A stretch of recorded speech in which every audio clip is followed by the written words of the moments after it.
초를 보시면 여러분 4개의 초에 다 불이 들어와 있습니다. 하얀 초 하나가 남았는데 이제 성탄절에 마지막 불을 켜게 될 것입니다. 오늘 말씀은 누가복음 1장 26절에서 38절의 복음서의 말씀을 가지고 함께 하나님의 말씀으로 은혜를 나누려고 합니다. 제목은 은혜를 받은 자요 라는 제목입니다. 오늘 우리가 말씀을 보니까 천사가 등장해요. 천사들이 성경에 천사들이 이렇게 등장을 합니다. 근데 천사들 중에 이름이 나오는 천사는 딱 둘 천사예요. 미가엘과 가브리엘 천사 이름만 등장합니다. 미가엘은 다니엘서에도 등장하고 계시록에도 등장을 해요. 그게 미가엘은 천사장이다.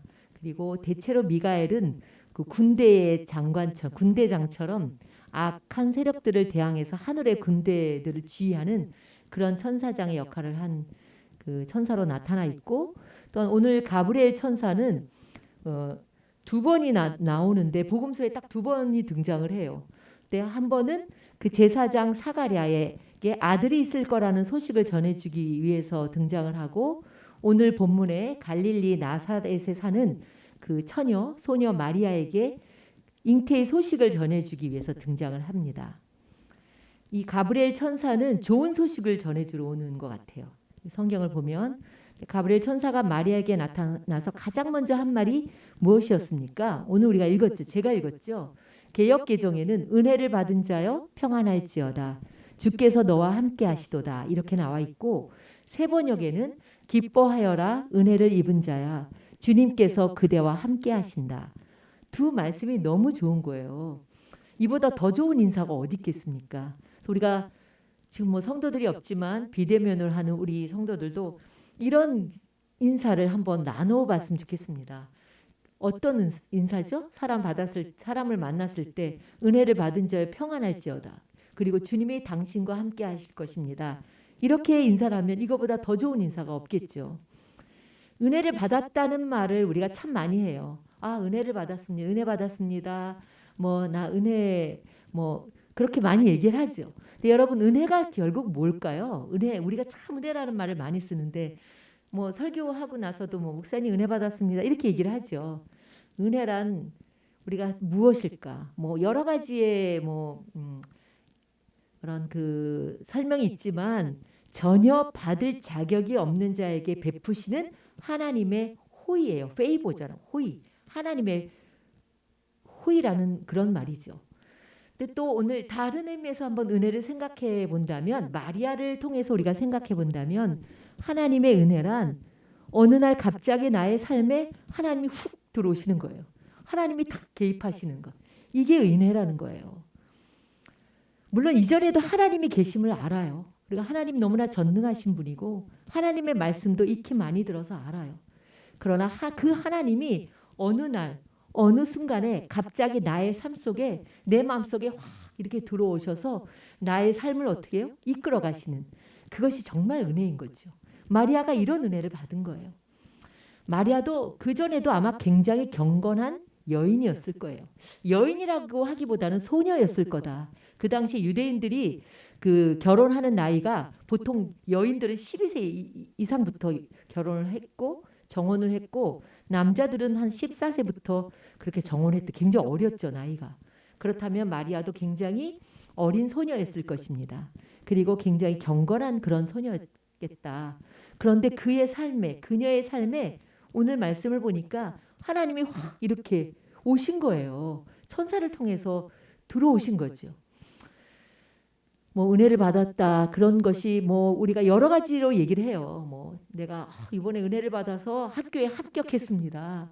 이번에 은혜 받았고 내가 아주 직장에 취업을 했습니다. 이런 얘기들을 하지만 물론 그것도 은혜입니다. 그런데 진짜 하나님의 은혜는 내 삶에 그분이 들어오신 거예요. 이제 내 삶을 그분이 이끌어 가시는 거예요. 그분이 내 마음에 들어오셔서 이제는 이전에 좋던 것 이제는 값없고 내가 보는 모든 것이 바뀌어지는 것, 그게 은혜의 삶인 거죠. 하나님이 마리아에게 주신 그런 은혜는 어떤 은혜입니까? 어떤 은혜예요 오늘? 하나님이 마리아에게 어떤 은혜 주셨어요? 너에게 어떤 은혜를 주셨어요? 처녀가 잉태하는 은혜를 주신 거예요. 생각해보면 마리아가 이 처녀가 아이를 갖는 게 여러분 은혜입니까? 은혜예요? 그 물란한 처녀가 아니고 이 정말 이 경건한 처녀가 아이를 갖는 게 은혜예요? 돌로 맞아 죽을 일이죠. 그 당시로 생각하면 날벼락 같은 일이에요. 있을 수 없는 일이에요. 그런데 그것이 은혜라는 거예요. 이처럼 하나님의 은혜는 때로는요. 사람들 편에서 볼 때는 도저히 이해할 수 없는 사건으로 오기도 한다는 거예요. 여러분 은혜라는 말을 쓸 때 이걸 잘 생각하고 우리가 은혜를 알아야 합니다. 마리아는 그것을 알면서도 이것이 하나님께서 나에게 원하시는 거라면 아무리 어려움이 있어도 그것을 아멘으로 받아들였다는 거죠. 이게 마리아에게 참 우리가 참 대단한 믿음이다라고 생각할 수 있습니다. 하나님의 은혜는요. 때로는 손해와 위험을 감수해야 할 때도 있어요.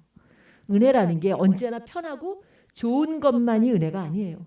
때로는 내가 그것 때문에 예수 믿는 것 때문에 내가 어떤 손해를 얻기도 하고 내가 신앙생활 하는 것 때문에 위험을 감수해야 할 때도 있어요. 근데 그게 하나님의 은혜라는 거예요. 사랑하는 성도 여러분, 은혜는요. 하나님의 은혜를 받는 건요. 때로는요. 위험해요. 그래서 모험이기도 해요. 그래서 오늘 제가 제목을 위험한 은혜 이렇게 살려다가 좀 이런 제목이 있겠나 싶어서 이름을 바꾼 거예요. 은혜는요. 때로는 굉장히 역설이라는 거예요. 모험이기도 하고 위험하기도 해요. 손해를 보기도 해요. 친구들하고 뭐예요? 갈라지기도 해요. 어려워요. 이해가 되지 않지만 그러나 그것을 내가 믿음으로 받아들일 때 하나님의 정말 큰 은혜를 경험하게 되는 거죠. 그래서 은혜는 때로는 우리가 알지 못하는 그런 모습으로 오기도 한다. 또 은혜는 어떤 작은 모습으로 오기도 하는 거예요. 내가 생각하지 못하는 그래서 우리가 영적으로 그것을 볼 때에는 별 볼 일 없고 별거 아닌 것 같은데 그 속에 은혜가 있는 게 굉장히 많다는 거예요. 마리아는요. 천사의 방문을 받고 오늘 뭐라고 본문에서 얘기하냐면 곰곰이 생각했다는 말씀이 나와요. 곰곰이 생각했다. 세 번역에 그렇게 나오죠. 그리고 자신에게 닥쳐올 얼마나 어려움이 많았겠어요. 그 당시에 그 정혼한 여인에게 아기를 가지면 어떻게 돼요? 어떻게 되죠? 돌로 쳐서 죽이죠. 그런 어려움이 닥쳐올 어떤 어려움과 그런 위험에도 불구하고 말씀에 순종한 것 대단한 것이죠.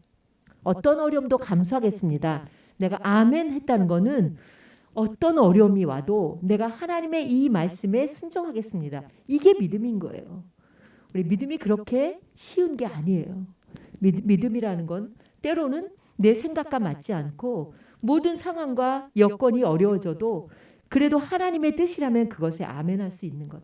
이게 믿음인 거예요. 그래서 마리아의 믿음은 정말 대단한 믿음인 거죠.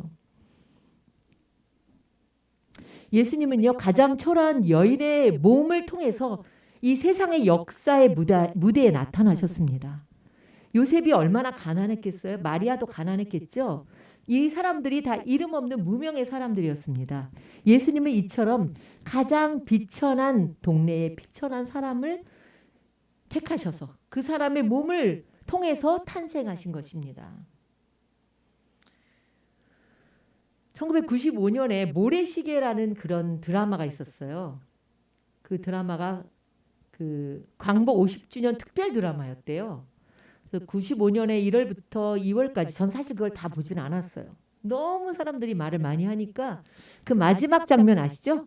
그 최민수가 여러분 그때가 나이가 너무 어려서 뭐 최민수가 뭐예요? 사형장에서 나 떨고 있니? 그 굉장히 유명한 그 패러디한 이야기도 많잖아요. 24부작으로 편성된 그런 드라마였어요. 거기에 그 고현정이라든지 최민수 뭐 이정재 박상원 이런 사람들이 약간 스타덤으로 올라간 그런 놀라운 그런 드라마였죠. 그 드라마가 얼마나 영향력이 많았냐면 그 이후에 SBS가 7개 지역에 민방을 그 개국하는 그런 영향력을 미쳤던 것이죠. 그때 이제 김종학이라고 지금 돌아가셨는데 그 PD하고 송진아라는 유명한 작가가 같이 이제 드라마를 만든 거예요. 대단했어요. 그 콤비가 대단했는데 광주 민주화 운동이라든지 삼천교육대라든지 YH 사건이라고 굉장히 유명한 사건이에요. 막 강목 난동 사건이 있었어요. 신민당이라는 그 당이 전당대회 할 때 그런 난동 사건 등을 실제 사건들을 그 인물들과 잘 조화시켜서 그렇게 아주 뛰어난 연출력으로 만든 그런 드라마였지만 이게 그렇게 크게 그런 사람들에게 그렇게 많이 시청할 줄은 몰랐겠죠.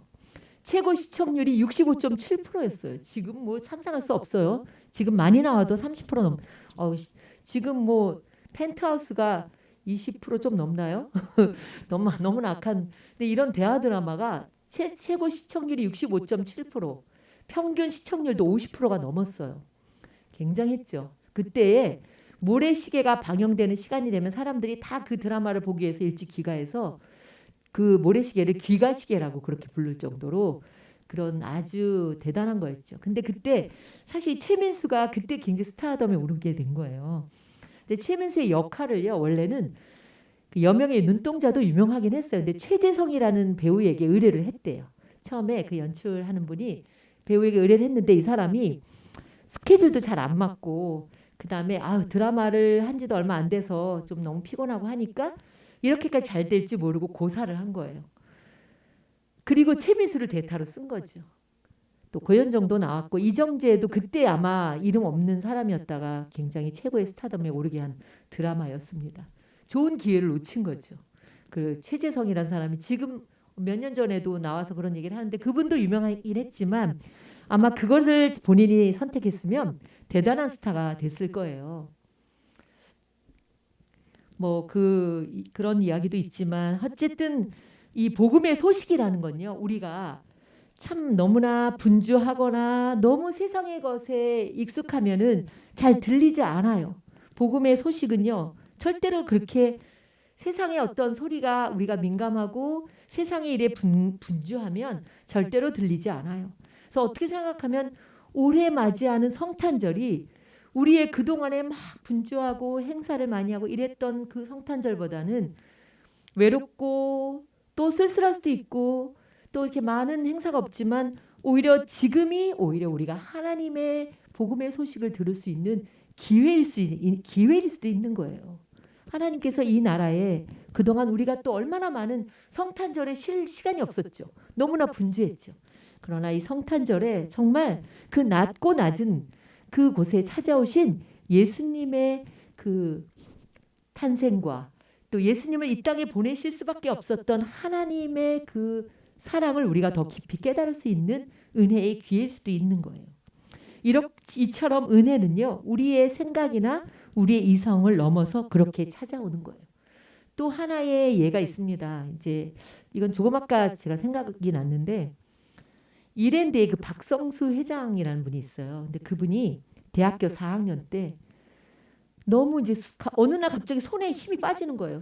물건을 잡으려고 하면 손이 또 이렇게 힘이 없고 그리고 또 글을 쓸 수도 없는 거예요. 점점 이렇게 힘이 빠지고 이불을 덮고자 하는데 이불이 너무 무거운 거예요. 그래서 병원에 가보니까 근무력증이라는 그런 진단을 받은 거죠. 점점 이 모든 근육이 무력해지니까 이 사람이 사용할 수 있는 건 뭐예요? 눈밖에 없는 거예요. 자기가 할 수 있는 거는 지금 눈밖에 없구나. 이게 건축공학도거든요. 그래서 그 사람이 이제 누워서 할 수 있는, 그러니까 뭐 할 수 있는 게 뭐가 있을까 하다가 독서를 시작한 거죠. 독서를 시작해서 한 달에 100권씩을 읽었어요. 2년 6개월 동안 3,000권 정도를 읽었다는 거예요. 책을. 회복은 됐지만 그래도 취직할 정도는 아닌 거예요. 몸이. 그래서 500만 원을 빌려가지고 이대 앞에 그 이랜드라고 저 학교 다닐 때, 그러니까 굉장히 그때 요만한 가게였는데 거기에 빌려서 옷가게를 시작한 거예요. 전공하고는 아무런 상관이 없는 거죠. 건축을 한 사람인데. 그래서 이제 그게 잘 돼가지고 이제 이랜드의 어떤 기업이 된 거예요. 자, 은혜는 그런 모습으로도 오기도 한다는 거예요. 우리가 생각할 때는 사람의 눈을 볼 때는 정말 저 사람 저렇게 너무나 무력하고 아무것도 할 수 없고 정말 아무것도 아닌 것 같으나 그것이 이 사람이 그 독서가 그렇게 중요해서 지금도 이제 그 직장의 모든 사원들에게 책을 읽을 수 있도록 한다 이런 이야기를 들었습니다. 그렇다는 거예요. 복음은요 때로는 이렇게 가장에서 오는 거죠. 우리에게 안 좋은 것 같이 사람들이 보이지만 그것이 오히려 하나님의 은혜의 기회일 수가 있는 거예요. 그 기회를 놓치면 안 되는 거죠. 역대기서를 보면요, 유다 왕들 굉장히 요즘 많이 우리가 역대기서 오늘이 끝이죠. 역대하가 오늘 끝이에요. 유다 왕들이 나와. 역대기에는 남유대 왕들이 나옵니다. 근데 한결같이 보면은 처음에 왕이 되었을 땐 다 잘해요. 그런데 후에 힘이 주어지고 부가 생기고 권력을 갖게 되니 어떻게 돼요? 교만해져서 선지자가 뭘 얘기를 해도 듣지를 않아요. 심지어는 죽이기까지 하죠. 하나님과 점점 멀어지는 그런 모습들을 보면서 참 인간이 참 힘이 주어지면 오히려 이렇게 교만해지는구나 이런 생각을 해보았습니다. 사랑하는 우리 시민교회 성도 여러분, 하나님의 은혜는요 절대적으로 낮은 곳에 임하는 거예요. 마치 물과 같아요. 물이 거꾸로 흐르진 않잖아요. 그래서 우리가 처음에 그 마음, 겸손한 마음을 잃어버리면 하나님의 은혜가 더 이상은 나에게 머물러 있지 않다는 걸 우리가 기억해야 합니다. 그래서 에스겔서의 47장인가요? 거기에 보면 성전에서 물이 이렇게 흘러가다가 진펄과 개펄에는 안 흘러가고 거기에 그 물이 머물러 있잖아요. 진펄과 개펄이 뭐예요? 개펄에 애들 데리고 가봤지만 늪과 같이 끈적끈적한 곳이잖아요. 거기 발 한번 빠뜨리면 어때요? 못 빠져나오죠. 다른 사람들도 같이 다 빠지는 게 개펄과 진펄인 거죠. 그리고 그렇게 고여있는 물들은 어떻게 돼요? 썩게 마련인 거예요. 고여있는 신앙은요, 죽은 신앙이에요. 살아있는 물은요, 언제나 아래로 흘러가는 거죠. 흘러가면서 물 옆에 있는 모든 생명들을 살려내고 그리고 마침내 바다에 이르게 되는 거예요. 오늘 천사가 어느 곳으로 왔습니까? 갈릴리라는 곳으로 왔습니다. 이사야 9장 1절에 보면 전에 고통하던 자에게는 흑암이 없으리로다. 옛적에는 여호와께서 스불론 땅과 납달리 땅으로 멸시를 당케 하셨더니 후에는 해변길과 요단 저편 이방의 갈릴리를 영화롭게 하셨느니라. 이런 말씀이 있습니다. 원래 갈릴리 지방이 스불론 지파와 이 납달리 지파가 살았던 곳이에요. 그러니까 북이스라엘 땅이죠. 솔로몬 왕 때에는 두로 왕이 이 성전을 짓고 또 왕궁을 질 때 많은 목재나 이런 것들을 줬기 때문에 너무 고마워서 솔로몬 왕이 히람 왕에게 뭘 줬어요? 성읍 20개의 성읍을 줬다 그랬죠. 그때 이 갈릴리에 있는 20성읍을 준 거예요. 그래서 히람 왕이 와서 이렇게 보니까 어때요? 너무 쓸모없는 땅인 거예요. 그래서 그 땅을 아주 기분이 나빴어요. 별로 좋지 않지만 받아가긴 했지만 나중에 이제 다시 찾아왔죠. 그래서 이 땅의 이름을 뭐라고 줬다고요? 가불 땅이라고. 그렇게 쓸모없는 땅이다 이렇게 이름을 지은 거예요. 그리고 북이스라엘이 멸망하고 한 후에는 이 갈릴리 지역에 많은 이방인들이 사마리아 지역처럼 들어와 살게 되면서 이방의 갈릴리다. 오늘 이사야 9장 1절에서 말씀하신 것처럼 이방의 갈릴리라고 불리었고, 특별히 유대 민족이 굉장히 선민의식이 강하잖아요. 자기들만의 그 혼혈을 굉장히 멸시했죠. 그랬기 때문에 이스라엘 이 사람들에게, 유대 사람들에게 굉장히 멸시를 받았던 곳입니다. 갈릴리가. 나사렛은 어떤 곳인가 찾아봤더니 나사렛은 예루살렘에서 한 120km 떨어진 거예요. 그러니까 서울에서 120km가 어느 정도 되나 봤더니 청주 정도 되는 그런 곳이었어요. 그 구역 성경에는 한 번도 이름이 나타난 적이 없어요. 그만큼 나사렛은 사람들에게 잘 알려지지도 않은 보잘것없는 작은 마을이었다는 거죠. 오죽하면 요한복음 1장에 그 빌립이 나다나엘을 만나서 이렇게 말하잖아요. 내가 율법책에 나온 그분, 예언자들이 기록한 그분을 내가 만났어. 우리가 만났어. 근데 그 사람이 나사렛 출신이래. 그리고 요셉의 아들 예수래. 이렇게 얘기를 하니까 나다나엘이 나사렛에서 무슨 선한 것이 나올 수 있겠냐 이렇게 대답할 정도로 나사렛이란 동네는 무명의 동네였던 것이죠. 그런데 오늘 가브리엘 천사가 하늘의 소식을, 예루살렘에 왕궁도 있었고 또 성전도 있었는데 이름이 없는 갈릴리, 그 중에서도 가장 작은 나사렛이라는 무명의 동네를 찾아온 거예요. 천사 가브리엘이 보잘것없는 동네로 간 이유는 그곳에 하나님이 주목하시는 한 여인이 있었기 때문이에요. 누가복음 1장 27절에 다윗의 자손 요셉이라 하는 사람과 정혼한 처녀에게 이르니 그 처녀의 이름은 마리아라. 이렇게 한 문장으로 나와 있습니다. 여기서 왜 하나님께서 이 여인, 주목하신 여인에 대해서 짧게 세 가지의 사실을 말씀하시는 것을 알 수 있습니다. 뭐라고 이야기하죠? 이름은 뭐예요? 이름 마리아죠. 마음주가 아니고 여러분 이름을 하니까 김범준 이게 아니라 이름은 마리아야 마리아. 그 다음에 정혼한 처녀예요. 그리고 정혼한 남자는 다윗의 자손 요셉이라는 거죠. 당시 마리아라는 이름이 얼마나 흔했는지 굉장히 흔했죠. 또 정혼한 처녀도 얼마나 많았겠어요. 그렇다면 딱 한 가지 뭐가 다를까요? 다윗의 자손으로 오신 예수 그리스도. 다윗의 자손 요셉이라는 거죠. 그죠? 다윗의 자손 요셉. 다윗의 자손에 우리가 주목을 해야 되는 거죠. 왜냐하면 하나님께서는요. 구약에 보면 메시아가 다윗의 자손으로 오실 것을 끊임없이 예언하셨기 때문이에요. 대표적인 예로 이사야 11장. 이사야가 참 이 메시아 예언이 많이 나온 그런 선지서죠. 예언서죠. 거기 보면 이사야 11장 1절에 이새의 줄기에서 한 싹이 나며 그 뿌리에서 한 가지가 나서 결실할 것이요. 이렇게 얘기합니다. 이새가 누구예요, 여러분? 이새가 누구예요? 입새예요?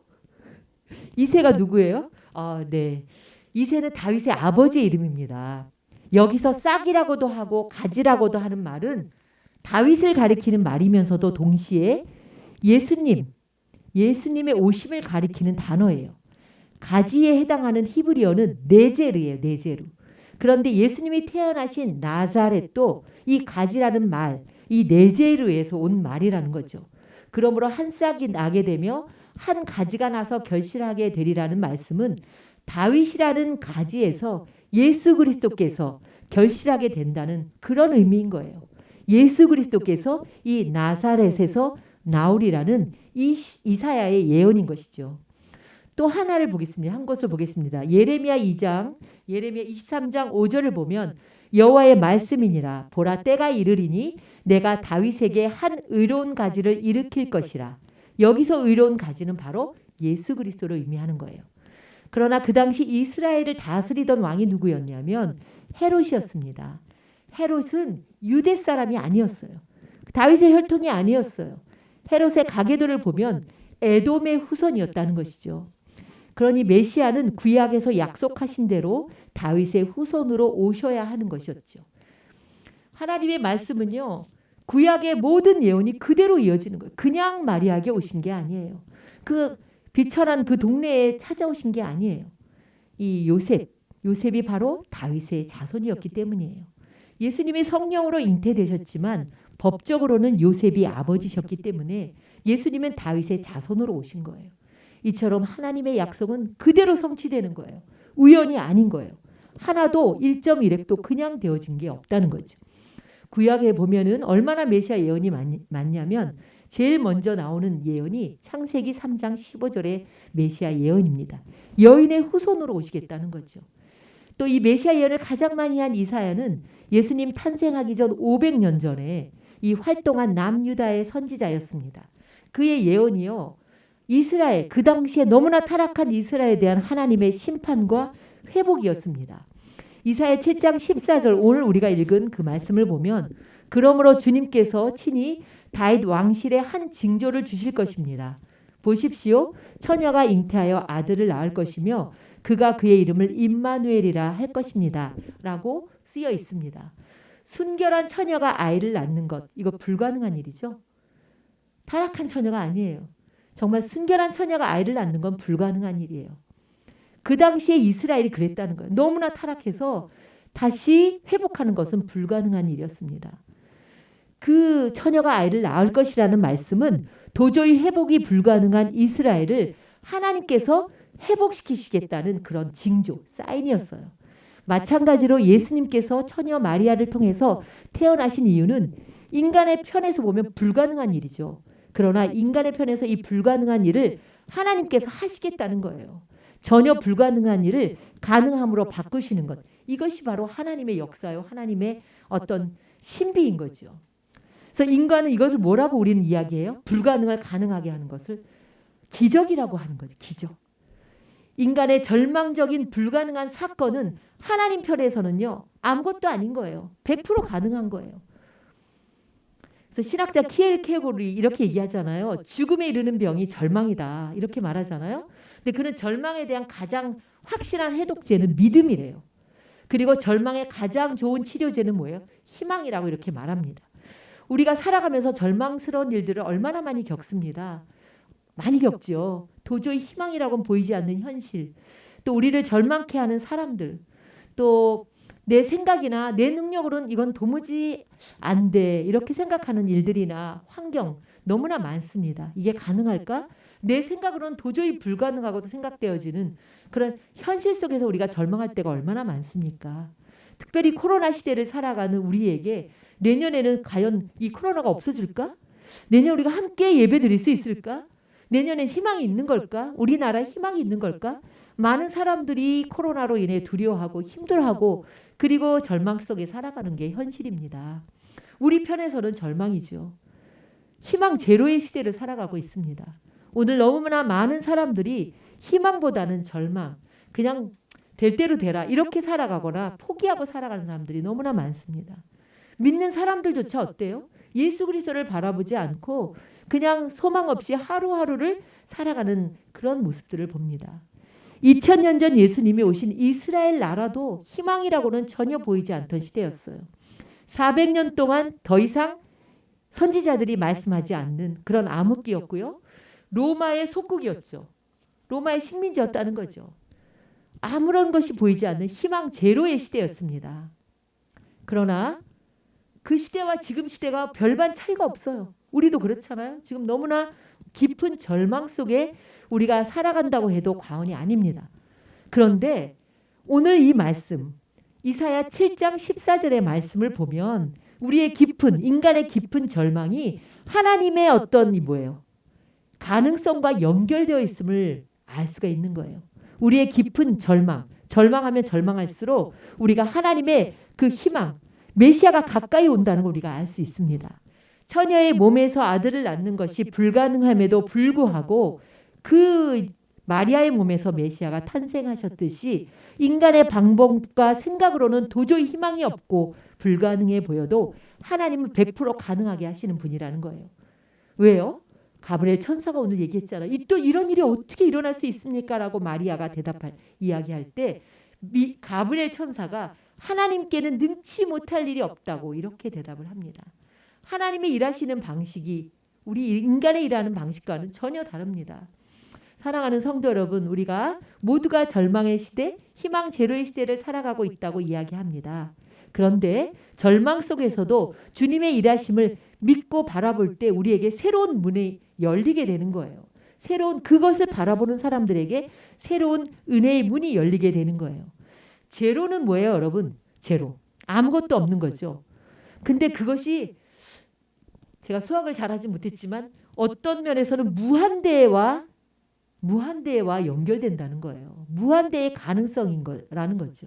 그래서 우리가 인간의 불가능은 하나님의 가능성으로 가는 문을 여는 하나님의 역사를 경험하게 되는 것이라는 거죠. 여러 가지 어려운 시기에 맞이하는 성탄절입니다. 마리아가 천사에게 나는 남자를 알지 못하는데 어떻게 이런 일이 있겠습니까? 라고 할 때 가브리엘 천사가 하나님께는 불가능한 일이 없다고 말한 것처럼 이게 무슨 의미입니까? 하나님의 은혜는요. 우리의 생각과 판단을 넘어서는 거예요. 어떤 은혜가 올지 알 수 없는 거죠. 마리아는 천사의 소식을 듣고 도대체 이 인사말이 이게 무슨 말일까? 이게 궁금해했다고 이야기를 합니다. 궁금해했다. 이건 뭐냐면 곰곰이 생각했다는 거예요. 영어로는 펀더링이라고 하죠. 펀더링. 곰곰이 생각했다는 거예요. 심사숙고해서 생각했다는 거예요. 이게 무슨 하나님의 어떤 뜻이 있을까? 깊이 생각했다는 거예요.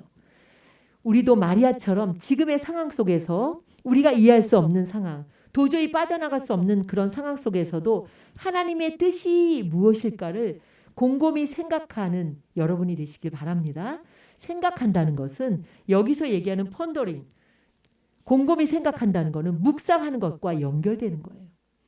아무리 절망적인 상황 속에서도 하나님의 뜻이 무엇일까를 묵상하고 그리고 곰곰이 생각하고 그리고 하나님의 말씀에 그럼에도 불구하고 나는 하나님의 말씀을 따라 가겠다고 순종하고 결단하는 그 사람에게 하나님은 은혜를 주시는 거죠. 도저히 불가능한 상황 속에서도 하나님 우리에게 길을 인도해 주시는 거예요. 예수님을 기다리는 대림절 네 번째 주일입니다. 코로나로 인하여 모든 것이 스탑됐어요. 그죠?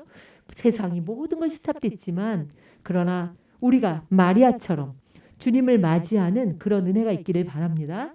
여러분의 가정에 이 가브리엘 천사가 찾아와서 이 엄청난 은혜의 소식을 전할 때 그 은혜에 우리가 우리의 생각 너머에 하나님께서 하시는 일들을 바라보며 믿음으로 순종하고 그리고 주님을 맞이하는 그런 대림절 성탄절이 되시길 바랍니다. 하나님은 우리의 삶 속에서도 마리아와 같이 불가능을 가능케 하는 하나님의 은혜를 주실 줄 믿습니다. 임마누엘 주님이 함께 하시는 그런 대림절이 되시길 축원합니다. 기도하겠습니다. 사랑의 하나님, 오늘은 대림절 마지막 주일입니다. 마리아가 뜻밖의 천사로부터 놀라운 소식을 전해 받은 것처럼 우리가 때로는 이해할 수 없고 또 여러 가지로 절망 가운데 있다 할지라도 우리가 주님을 바라보며 주님을 맞이할 때 주께서 우리에게 새로운 은혜를 또 열어주시는 줄 믿습니다. 하나님 아버지, 주님께서 우리 사랑하는 모든 성도들의 가정에 임마누엘의 축복을 허락하여 주시고 세상이 어두울수록 세상이 참 시끄러울수록 우리는 더욱 잠잠히 주님을 기다리며 주님께서 우리에게 더 가까이 오심을 바라보며 또 주님을 기다리는 우리 성도들이 되게 하여 주시옵소서. 예수님의 이름으로 기도드립니다. 아멘.